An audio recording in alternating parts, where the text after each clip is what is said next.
Thanks. Mr. President, honourable delegates, the COVID-19 pandemic has devastated the economies of the world and upended the balance created centuries ago by states, nations and peoples. And it has forced us to live in a different way. We have been living since November 29, the day when it first made its appearance in the world, through an unprecedented crisis, a real world war. The pandemic has slowed down our lives. It has further deepened the gap between rich and poor. It has accelerated inequality and has disturbed the equilibrium of our national economies. No country has been spared of this. The pandemic has also revealed the sheer scale of the technological divide existing between countries and has shown us the importance of the new information and communication technologies and the need to act urgently to reduce this divide. Also, the inequalities observed in access to vaccines underscore the need to act in order to firmly anchor the spirit of solidarity, and it recalls to us the overriding role of multilateralism. And that is why, all together, with stronger solidarity, which really has its place at the heart of multilateralism, it is in that spirit that we must act to rebuild the world and save the nations and peoples. It is by including the magnitude of this reality that we will succeed in the work of this 76th session of the General Assembly of the United Nations and those of other major international gatherings, particularly the upcoming World Food Summit, COP26, and the 5th United Nations Conference on the Least Developed Countries. The subject of our meeting touches on the reform of our organisation, which represents the best that we have to offer to the world in our ongoing quest for lasting peace and security. This meeting offers us as well an opportunity to evaluate the performance of our organisation with a view to guaranteeing a better representation of developing countries and particularly of those of the African continent, which, let's be reminded, include both areas of dynamic economic growth but also of conflicts, sometimes bloody conflicts, which delay development and the well-being of our peoples. The community of nations that we represent has the duty to address these problems, because if they're not resolved, they will mean that our organisation loses its credibility, particularly in matters related to the sovereignty and territorial integrity of states. And I reiterate here, on behalf of my government and the Comoran people, the overriding need for a rapid, just and fair solution to the issue of Palestine, a solution that will establish the right of the Palestinian people to have a sovereign state with East Jerusalem as its capital, living in harmony and in complete security and harmony with the State of Israel. And I understand the position of some brotherly nations in the Arab world who have renewed their relations with the State of Israel. It is up to the State of Israel to understand the import of these bold initiatives and to take account of them in everyone's interest. Moreover, and with a view to a lasting solution for the Moroccan Sahara, which is of great concern to my government, I would like to express here my encouragement for the efforts undertaken by the Kingdom of Morocco, and we hope that they will lead to a solution which will make it possible for this brotherly nation to recover its autonomy and territorial integrity over this Moroccan province.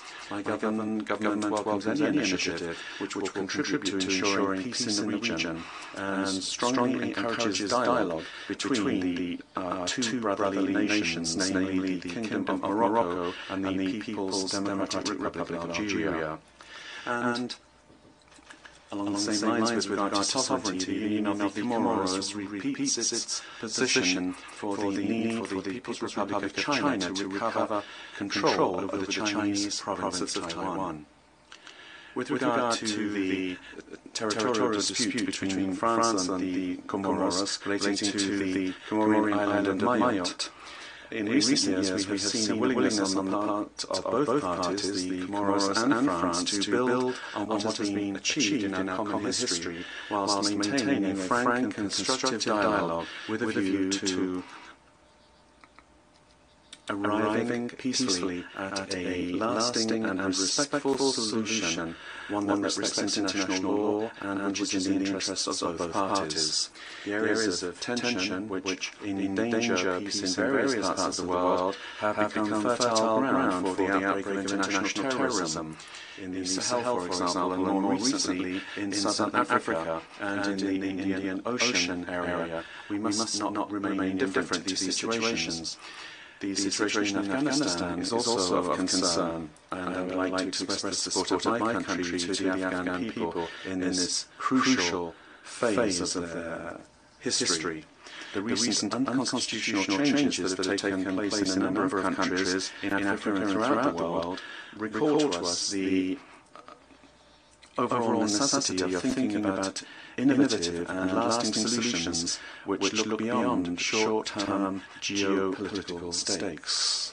In order to build peace, security and stability in the world, we therefore need to have a strong consensus, and stress should be placed at all times on preventing conflicts, whilst at the same time supporting efforts to resolve crises as they emerge.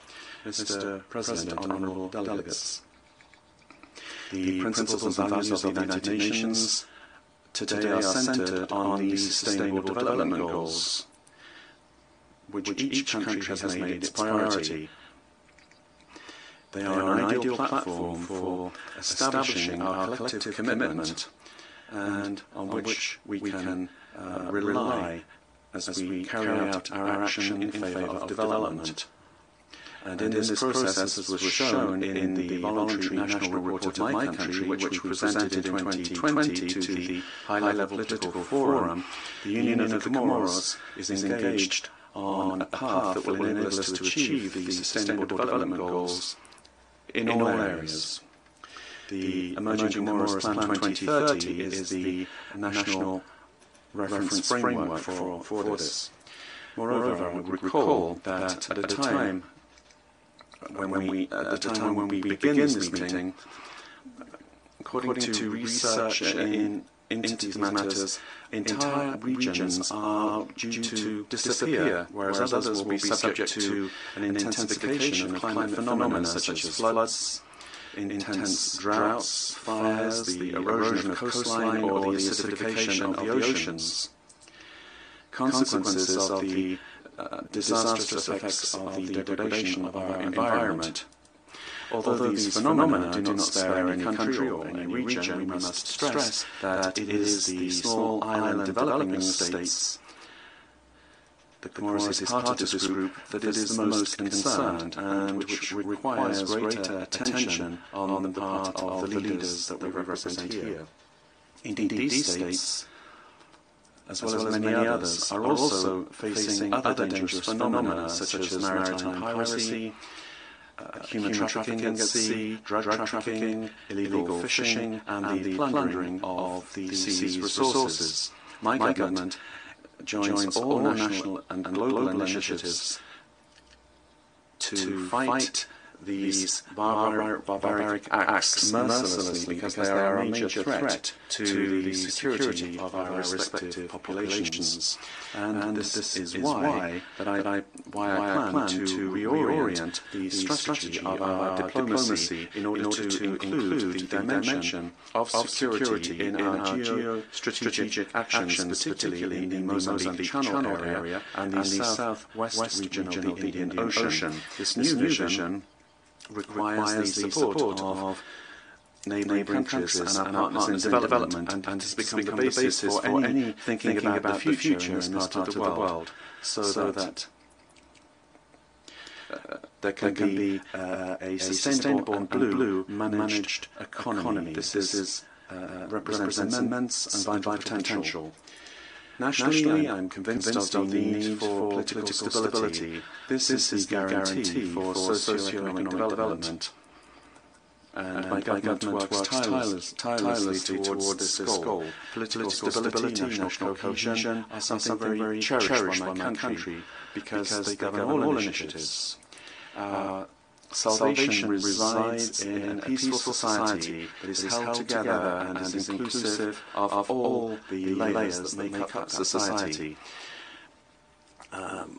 False information on social media and sometimes through reliable and unofficial channels only have the objective of harming the peaceful climate in our islands and undermine efforts to see the birth of the Union of the Comoros. But it is with national cohesion in mind that halfway through my mandate I have decided to engage in a national political dialogue which I hope will contribute to bringing together in a greater way the men and women of the Comoros Islands around essential goals, namely peace, security and national unity, which will make it possible to build on our efforts with a view to the socio-economic development of our country. And here I would like to thank the mission of South Africa, led by the Peace and Security Commissioner, who has just ended his stay in the Union of the Comoros a week ago, and was able to meet with all stakeholders in this dialogue, listen to everybody, understand and appreciate respective positions, and produce recommendations. Now it's up to all partners involved in this dialogue to move forwards. And I am aware that our country needs all forces available in society to build on what we have achieved over the last 20 years in the area of human rights, democratic changes of government, and to progress with our development. Also, Comorians must be able to trust justice because that is what guarantees their rights and their protection. The judicial services must be what defends the weakest and protect them with regard to their rights in the face of rising violence, particularly against women, children and all vulnerable parts of society. These acts must be severely repressed, and that is why my government has established the Superior Magistrate Council made up of judges with a lot of experience in this area, and they have adopted a revision of the Penal Code to include provisions aimed at improving and giving the country an adequate political and legal framework. Mr. President, on the social front, as everywhere else, COVID-19 has obliged us to give it priority. The Comoros has seen two waves, and the second showed itself to be more virulent. Nevertheless, the situation was managed. We avoided the worst, thanks to the measures taken by the authorities, and supported in this by all of our partners, bi and multilateral partners, communities and civil society, and we'd like to thank all of them here from the bottom of our hearts. We have to say today that the Comoros is now in the green category, and that is because we have observed vigilance, particularly being an insular country, in order to avoid a new spread of this disease. To date, the second step of vaccination is terminated, and the third cohort of vaccination will soon begin, which will make it possible to achieve our goal of 80% of the target population vaccinated by the end of 2022. And considerable efforts are also being deployed by my government to assist the population on a daily basis, particularly to shelter them from the world food crisis, which we have seen as one of the consequences of the health situation brought about by COVID-19, Mr. President. The action of all partners to the development of the Comoros is to be welcomed. With the United Nations system, the new framework plan for sustainable development that has just been signed for the next 5 years fully incorporates the priorities in the Comoros emerging tomorrow's plan. All efforts combined together, and with our bi- and multilateral partners, we must converge towards a major goal, which is the emergence of the country between now and 2030. In this regard, I would like to recall here the organisation of the Conference of Partners in Development of the Comoros in December 2019, which saw the participation of hundreds of bi- and multilateral partners and the private sector. After that conference, France was kind enough to host. We were able to mobilise partners who showed their interest to assist in this plan, which today is the reference framework par excellence for development in our country. The strong presence of partners of the Comoros, as well as the importance of the announcements made, are witness to the success of this historic meeting. Also, remember the close cooperation with countries with which we share a common destiny in the southwest of the Indian Ocean, and with whom we plan to implement common projects to strengthen significantly our links of good neighbourliness and cooperation for the well-being of our respective peoples. However, all of this effort, unfortunately, has been dampened by the COVID-19 pandemic, which has affected all countries, and when it comes to the Comoros, it has weakened the commitments that we took at the Paris conference. Today, reality is that we must say that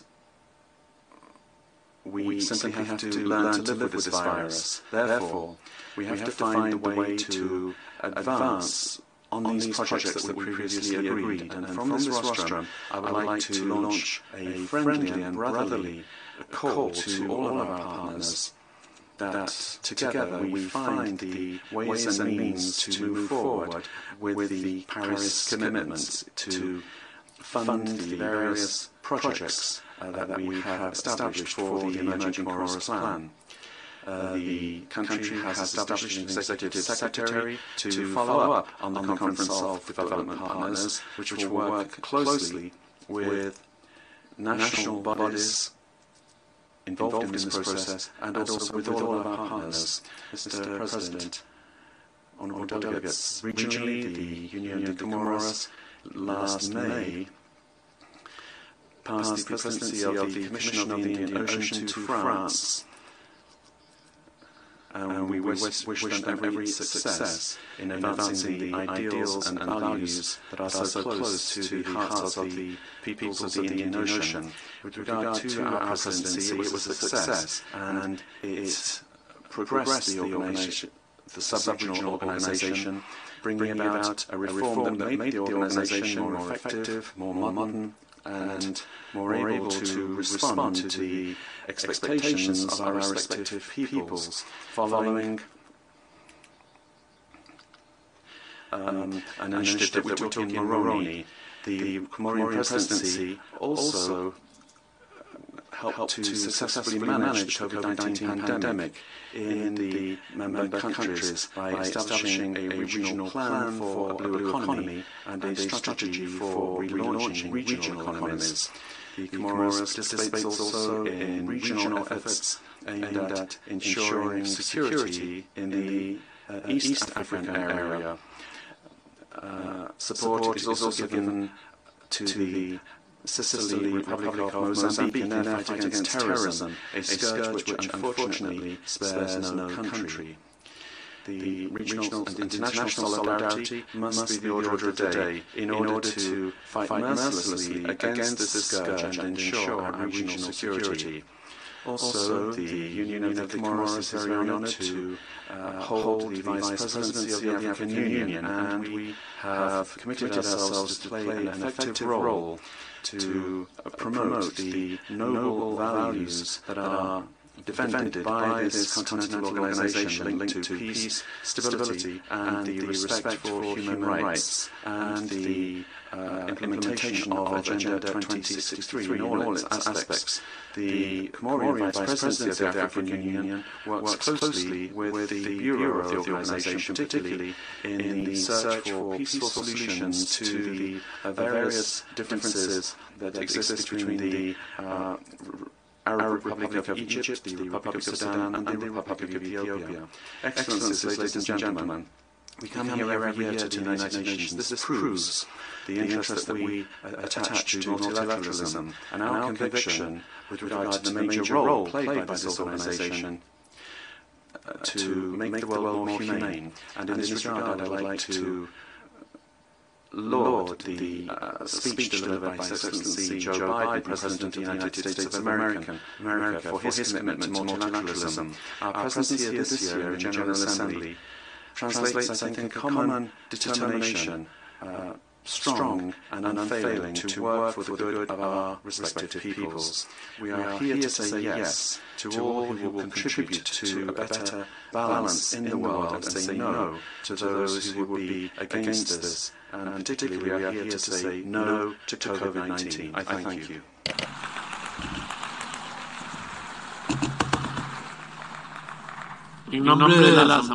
On behalf of the General Assembly, I would like to thank His Excellency Mr. Azali Assoumani, President of the Union of the Comoros, for the statement delivered, and I request protocol to accompany His Excellency.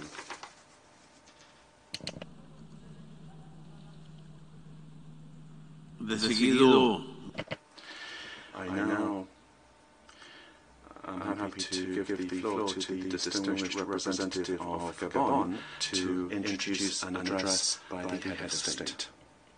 Mr. President, I have the honor to introduce a statement, pre-recorded statement by His Excellency Ali Bongo Ondimba, President of the Gabonese Republic and head of state, to the general debate of the 76th session of the UN General Assembly.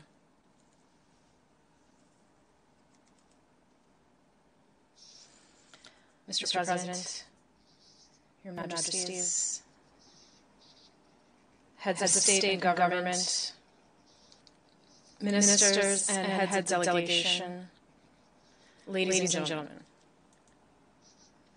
Mr. President, at the start of my remarks, I would like to extend my warm congratulations to you on your outstanding election to the presidency of this 76th session of the General Assembly. I am delighted by the hope aroused by your vision, as well as your perfect knowledge of international affairs. I would also like to extend my congratulations to your predecessor, Mr. Volkan Bozkır, for the remarkable work accomplished in a particularly difficult context.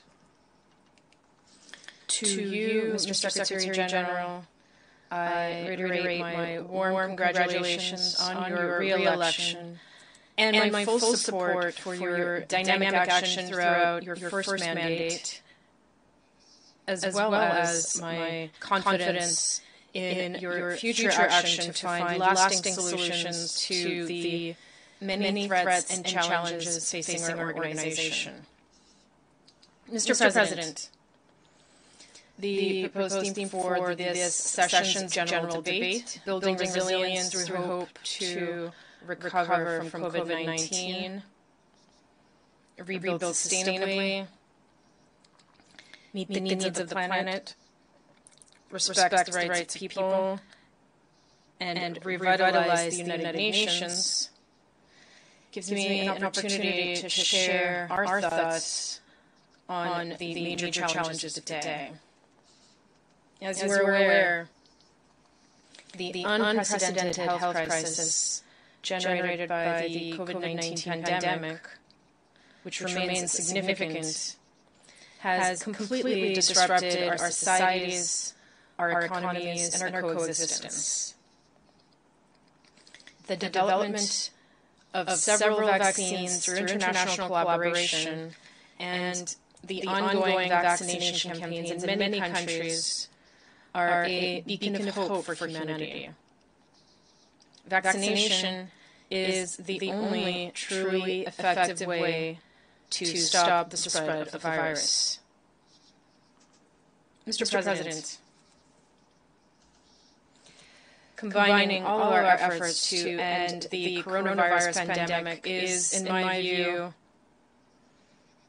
an opportunity to overcome other major crises facing humanity.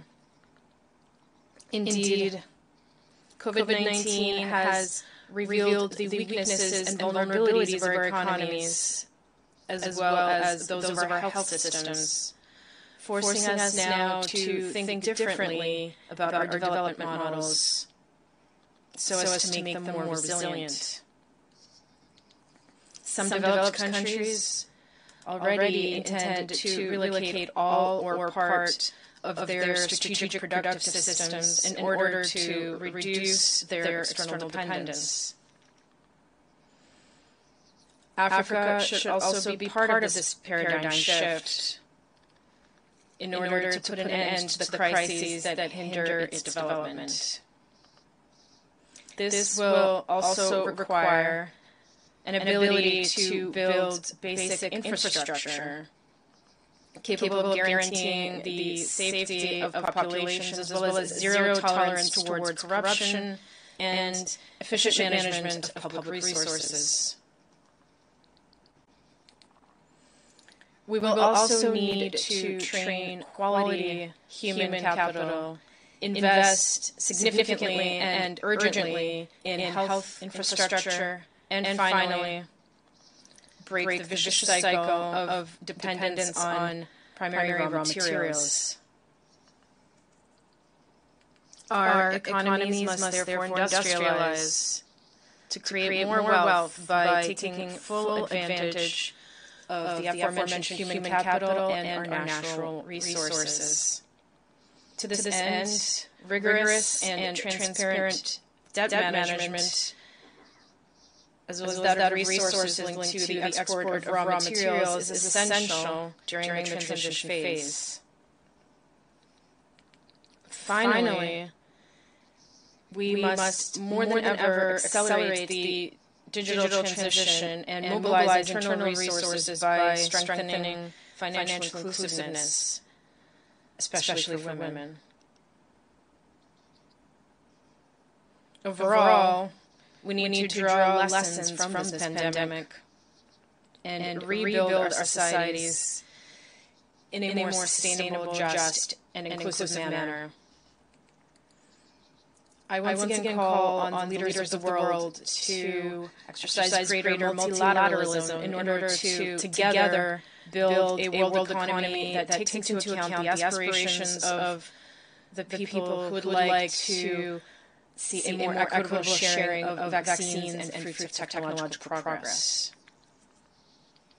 In this pivotal phase and this juncture, it is fundamental that we meet the just imperatives of our universal conscience, including an equitable distribution of technological gains. Otherwise, we risk seeing the cementing of an international order that is a source of human fragility, mistrust between nations, and global insecurity. Mr. President, another issue that calls for solidarity, and one that must be addressed as a priority, is the climate security of our planet. The 26th Conference of the State Parties to the United Nations Framework Convention on Climate Change, to be held in Glasgow, Scotland this November, should therefore be an unprecedented moment of action. To recall, its objective is to have greenhouse gas emissions and preserve biodiversity, while promoting investments in green infrastructure in developing countries in order to stimulate and decarbonize their economies.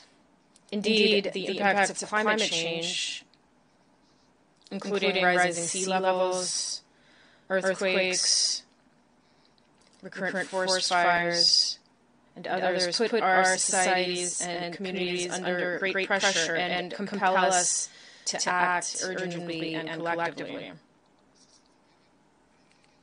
These phenomena interplay with the socioeconomic and political issues in our countries, highlighting risks such as political and economic instability, food insecurity, and large-scale migration, among others.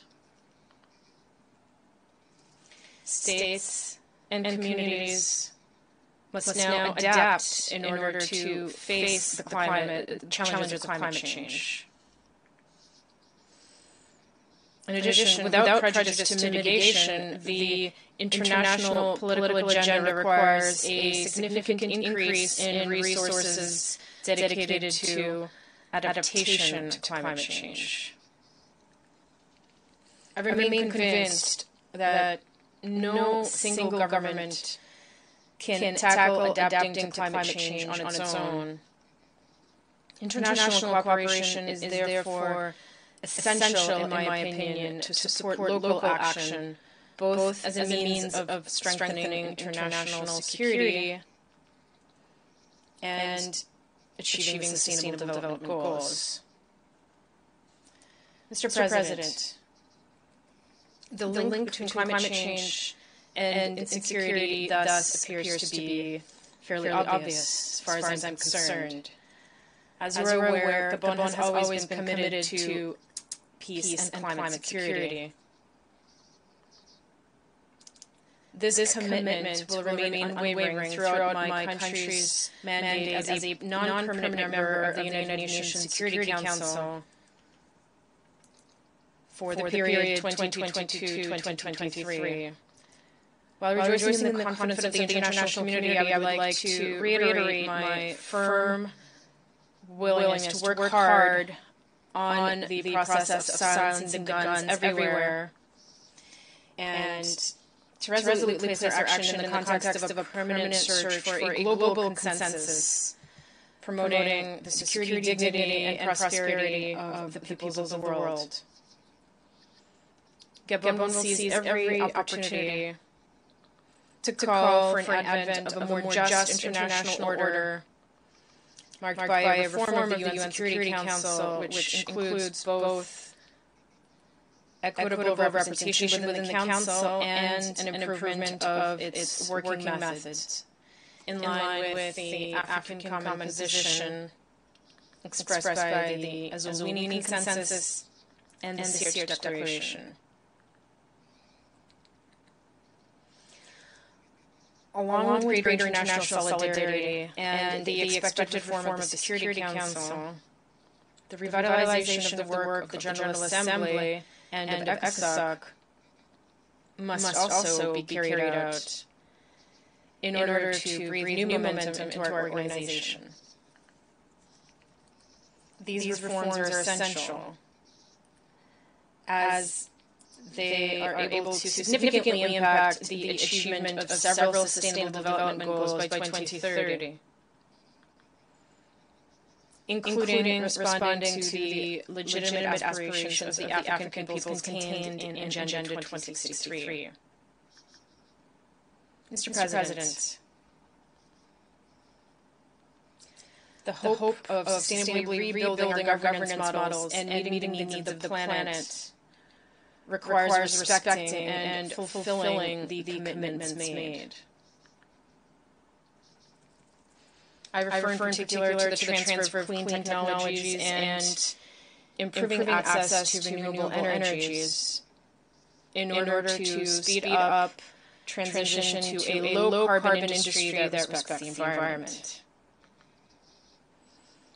The implementation of these commitments is key to supporting the efforts of countries like Gabon, which has substantially mobilized domestic resources in the implementation of projects to adapt to climate change and preserve biodiversity.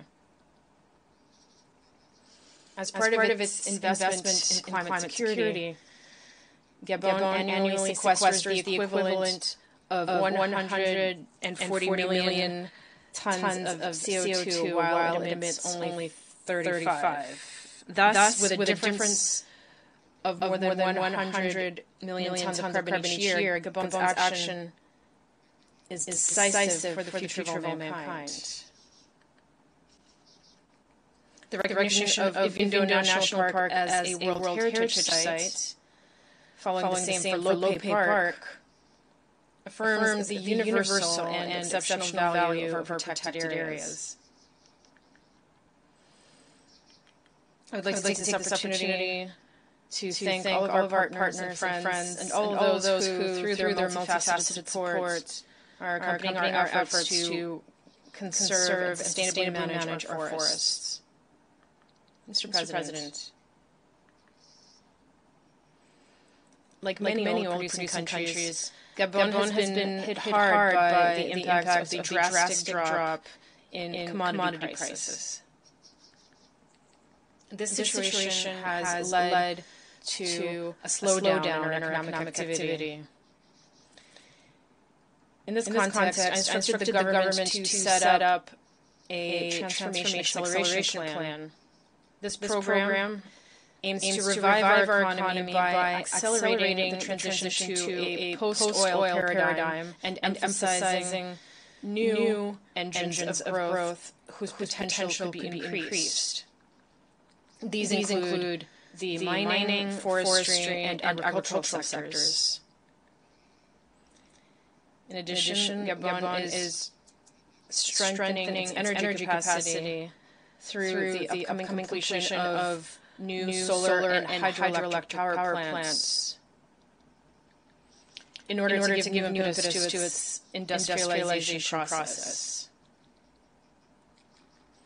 Beyond infrastructure development, the intended effect of the implementation of this recovery plan is to ensure fiscal adjustment and promote the private sector as levers for diversification and transformation of our national economy.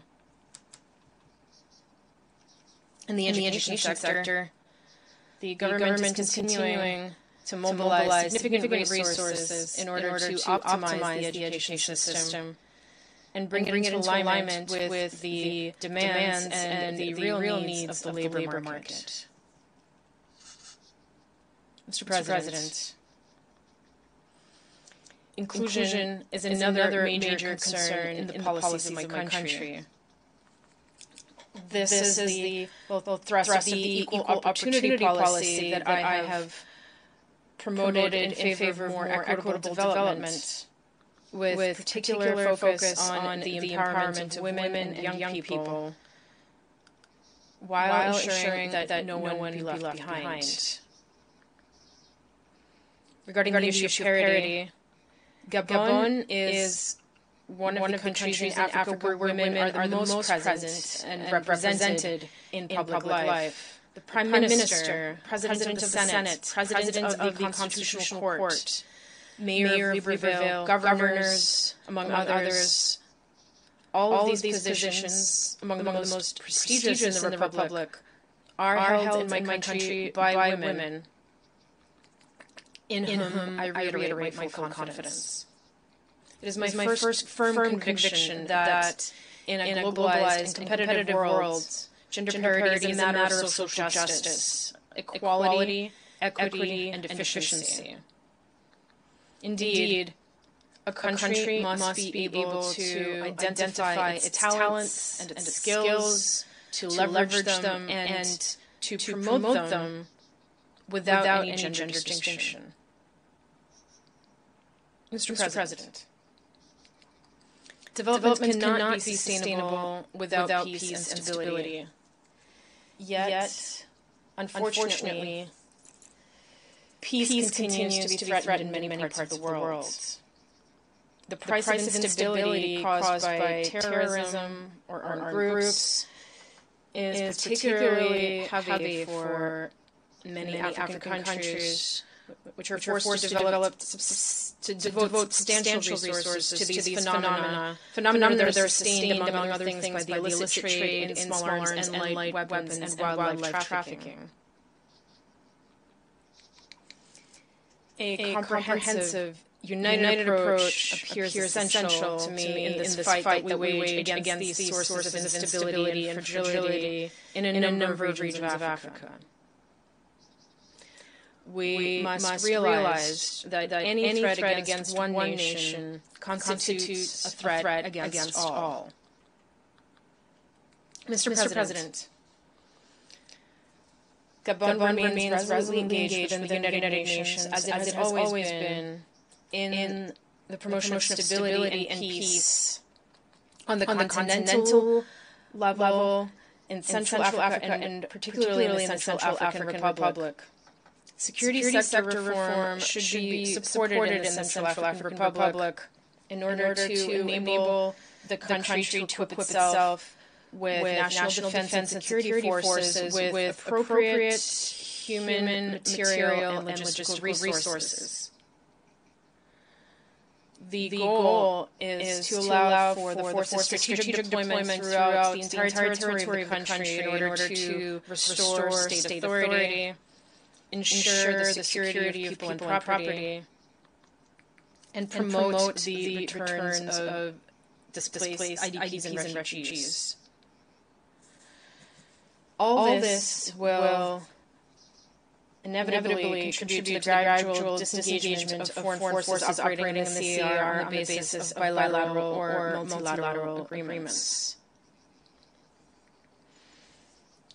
It is also essential to continue operationalizing national institutions in order to contribute significantly to guaranteeing the non-repetition of serious violations of human rights and international humanitarian law in this country. The efforts of the Central African authorities to strengthen social cohesion and the economic recovery of the country should also be supported in order to consolidate gains and guarantee lasting security. To this end, we call on the international community and donors to maintain providing adequate financial support in order to ensure stability and restore hope to the Central African people.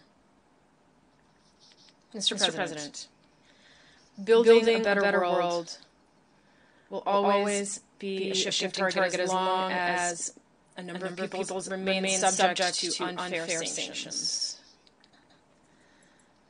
I would therefore like to reiterate a solemn appeal for the total lifting of the embargo, which has been severely affecting the Cuban government and people for several decades. In conclusion, it is my pleasure to reaffirm Gabon's commitment to multilateralism and greater international solidarity, which remain, and I am convinced of this, our most secure assets for building a more resilient organization, one that is able to cope effectively with the challenges and threats facing humanity. Thank you.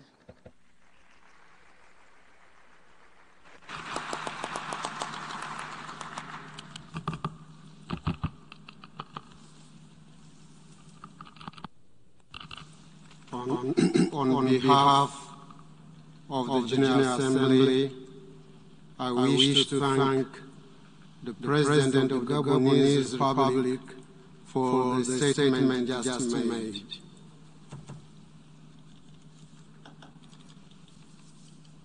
The Assembly will hear an address by Our Excellency Samia Suluhu Hassan, President of the United Republic of Tanzania. I request protocol to escort Our Excellency.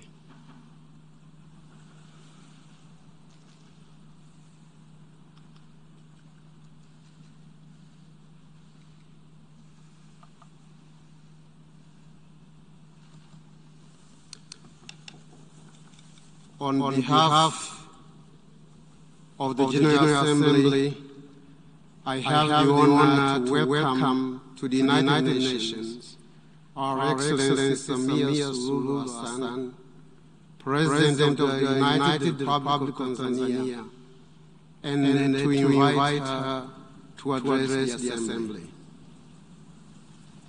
Thank you, Chair.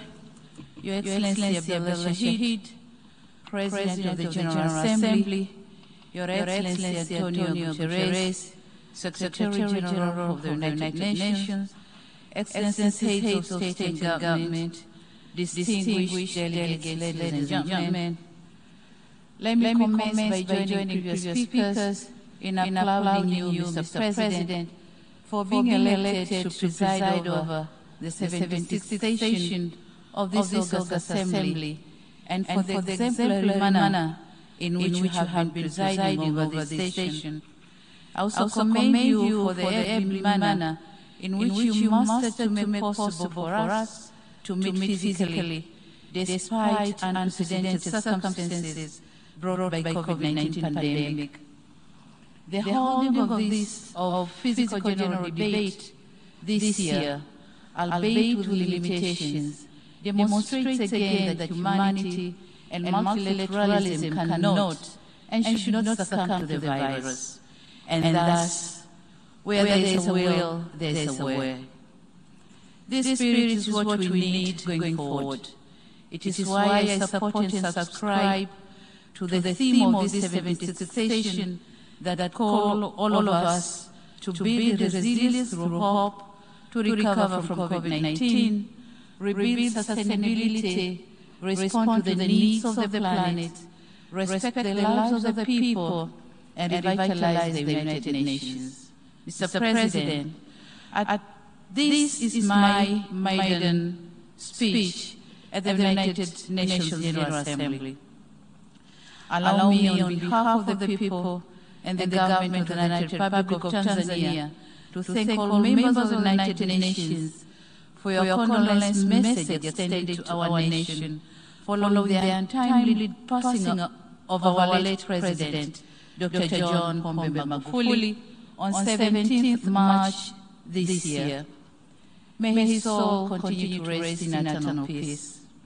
We remain indebted to you for the thoughtful of comforting messages which helped us to prevail over that unprecedented taste to our nationhood. It is in the same vein that I thank the outgoing President of the 75th session for dedicating a slot on the 59th plenary meeting of the General Assembly on 16th of April. Mr. President, COVID-19 pandemic has reminded us how vulnerable we are as individual countries, regardless of our size, wealth, or geography. As we meet here today, we have less than a decade ahead to meet our collective commitment to achieve the Sustainable Development Goals. I note with great regret that according to the Sustainable Development Goals report of 2020, right now, the world is not on track to achieve the 2030 agenda, mainly due to adverse impact of COVID-19. The report further shows that in some areas, this pandemic has even reversed the progress that was already achieved years back. For instance, it is expected that around 71 million people who got out of extreme poverty will be pushed back into that situation because of this pandemic. What is depressing is the fact that these impacts are not felt evenly. We in the developing world are the most affected. It is therefore imperative that concerted efforts are undertaken to address this devastating situation. Mr. President, developing nations must be assisted in addressing socioeconomic impact of out of COVID-19. On this note, we are thankful to multilateral financial institutions for their efforts in saving many economies from collapsing. These kinds of interventions are important.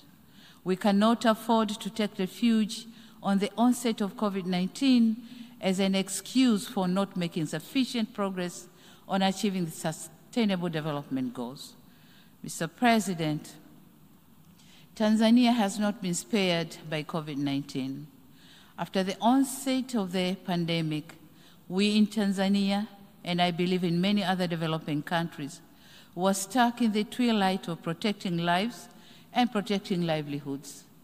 Measures advocated by the World Health Organization were geared towards protecting lives. However, in an economy like Tanzania, consisting of a bigger proportion of people living on subsistence economy, whom we need to keep them afloat, my country therefore adopted all necessary measures to curb the spread of COVID-19, including joining the COVAX facility to ensure that Tanzania gain access to the COVID-19 vaccine. The vaccination campaign has started in July this year with the most vulnerable communities and later on other age groupings. Mr. President, globally, when COVID-19 vaccines were being developed, some of us were hopeful that this would mean something good to all of humanity.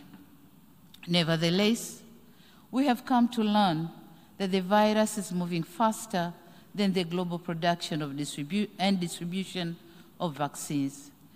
And the vast majority of vaccines have been administered in high and upper middle income countries.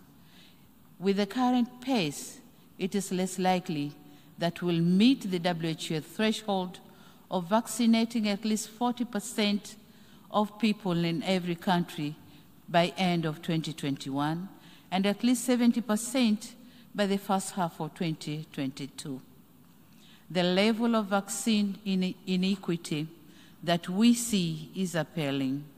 It is truly disheartening to see that whilst most of our countries have inoculated less than 2% of our populace and thus seek more vaccines for our people, other countries are about to roll out the third dose, calling it booster vaccine. We tend to forget that nobody is safe until everyone is safe. It is indispensable that countries with surplus COVID vaccine doses share them with other countries. On another note, it is our humble request that the patent rights on COVID-19 vaccines should be waived for developing countries so that they can afford to produce the vaccines. This is not only a necessary move to end this pandemic, but also the right thing to do in order to save humanity. Mr. President, on economic fronts, the United Republic of Tanzania, like other countries, has not been spared by the effects of the COVID-19. Before the pandemic, our economy was growing at the steady rate of 6.9% compared to the current growth rate estimated at 5.4%. We are now embarking on reviving the tourism sector, which was badly affected because of travel restrictions put in many countries as means to curb the spread of COVID-19. While slowly trying to revive most economic activities suffocated by the pandemic, the government continues to work hard to improve the business environment and attract more investment. Aware of the nexus between economic growth and governance, we managed to maintain peace and political stability with a vibrant democracy and institutionalized good governance practices, upholding rule of law and human rights. Mr. President, I wish to take note of the Secretary General's report on our common agenda, which raises key issues of our common concern, such as gender equality, climate change, and youth development. On gender equality, COVID-19 is threatening to roll back the gains which we have made. As the first female president in the history of my country, the burden of expectation to deliver gender equality is heavier on my shoulders. It is for this reason that I commend the initiative by the UN Women, France and Mexico to organize the Generation Equality Forum that took place in Paris in June this year, whereby my country volunteered to champion for women's economic rights and justice. Aware that being passionate about gender equality is not sufficient, my government is reviewing policy and legal frameworks in order to come up with actionable and measurable plans to ensure economic empowerment of women, but also other aspects pertaining to gender equality and gender parity. We are also working on designing and implementation gender-responsive macroeconomic plans, budget reforms, and stimulus packages with the objective of reducing the number of women and girls living in poverty. Mr. President, the challenges of climate change are really affecting livelihoods, peace and security, and forceful displacement of our people. Tanzania government spends 2 to 3% of GDP to mitigate and build resilience of communities. And this is a lot in a country which is still grappling with poverty coupled with the emergency of the COVID-19 pandemic. The pandemic has compromised our capacity to respond to harmful impact of climate change. Therefore, our actions today determine the future of our planet in terms of climate change.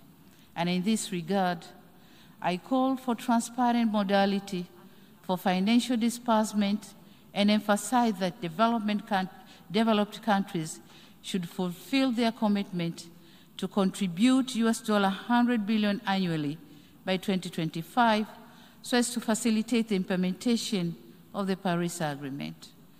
Mr. President, in conclusion, I wish to echo my country's commitment in pursuing the principles of multilateralism as enshrined in the Charter of the United Nations. I urge other nations to continue supporting this august institution.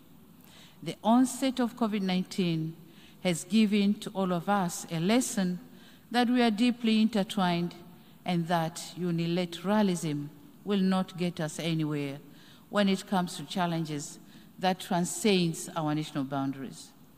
A wise person once said, and I quote, "Alone, one will go faster, but together we'll go far. Multilateralism must always prevail." Mr. Chairman, I thank you, and I thank you all for your kind attention. Thank you very much.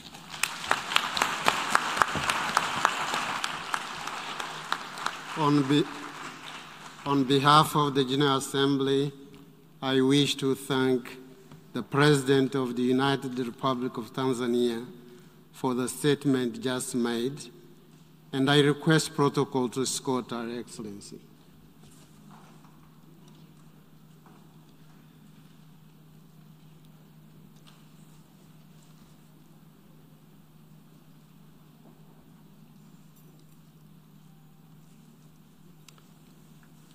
I now give the floor to the distinguished representative of Liberia to introduce an address by the head of state.